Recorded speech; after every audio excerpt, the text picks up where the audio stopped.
زين توسعود مسخر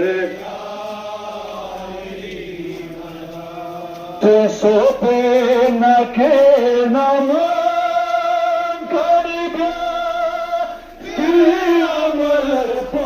علي مولا علي مولا علي مولا علي مولا علي مولا علي مولا علي مولا علي مولا